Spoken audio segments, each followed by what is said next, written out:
stores in the world. I have no idea what you're talking about, but Vastin, I want my bike back. So, do you guys want to hear a cute story? Do you guys want to hear a very cute story? This is the after TF story. So, this story is going to be titled The Nicest Friend in the World. This story is going to be titled The Nicest Friend in the World. Okay? Yo, we got hype train? Nice.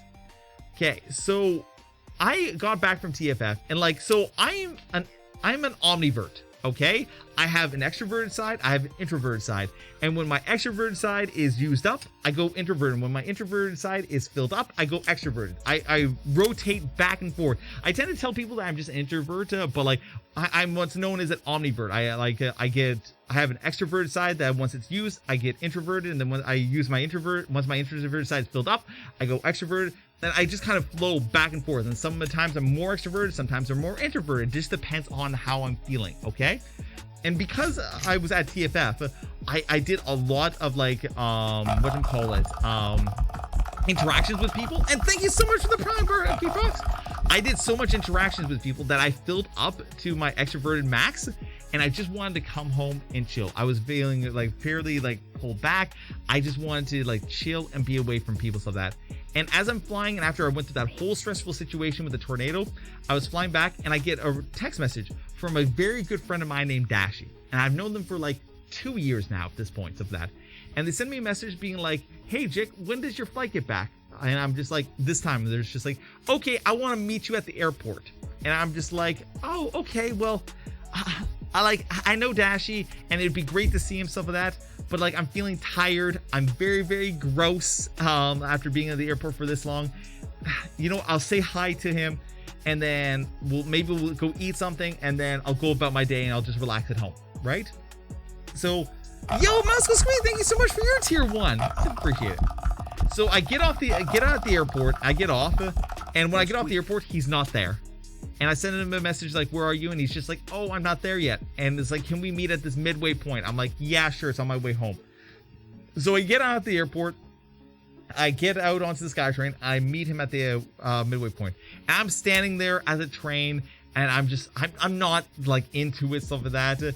I'm just man, can I just get this over with, please and thank you, kind of thing, right?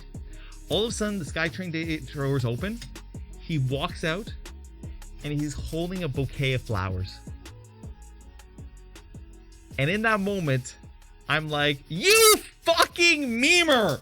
Ah, you memer! Ah, how dare you! Ah, so I see him, I get all amp to see him. I give him a big hug being there, and he hands me the flowers, right? Just some of that. And I'm gosh damn it, now I have to deal with these flowers. I have all these suitcases, stuff like that.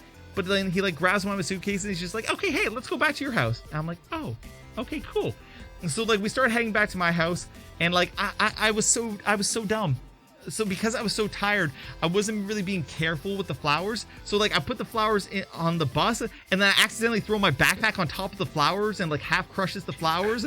And then as we're walking back to my house, I accidentally hit the flowers against a fucking telephone pole. So I'm being really rough with the flowers. And the thing was, as time went on from getting the flowers to getting the house, it slowly cracked away at my heart. Because it went from oh my god, you're a memer, to no, he didn't do this for me, and he just really cared about me, and he did something nice.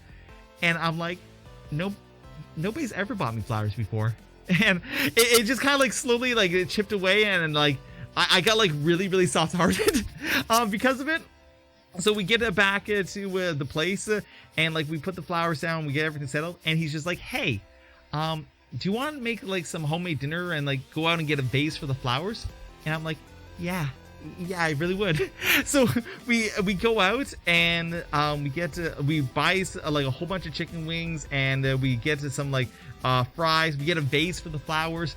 We go out and we get some really special hot sauce, and we go back, and he's just hey, you've had a hard flight and stuff like that. I'm gonna cook you dinner. So he right then there, he prepped all the chicken wings, he cut them all up. He set the oil, and me and him for the next hour and a half just cook together. And I haven't cooked together with somebody in years. Like, and even when I was in like a long-term relationship, I would always be the one cooking, and it was just kind of special, like, to like cook with somebody. Like, instead of just being the one cooking for somebody, it was nice to cook with somebody. So like, we cooked together and stuff like that, and then after we were done, he had made mention, like maybe like previous on the day, that he really wanted to watch the movie Turning Red, and like I was feeling like really like kind of soft-hearted. So while he was like finishing up cleaning it upstairs, I went upstairs and I bought Disney Plus like right then in that moment, and I loaded up the movie, and then I brought him upstairs and I'm just like, hey buddy, guess what? Turning Red. And he got all happy stuff like that, and we watched the movie for like the whole time, stuff like that. Like, we watched the whole movie. But here's the thing, we kept memeing like Turning Red is such a furry movie. Like, oh my god, there is this clip of when the little panda is fighting the big panda. Take it, Mo! Take it! Stop it! Stop! Where she's just like, hey, you like this? Hey, you like this kind of thing, to the big panda? And I'm just like, oh, not safe for work furries versus the safe for work fandom. Let's go. Oh.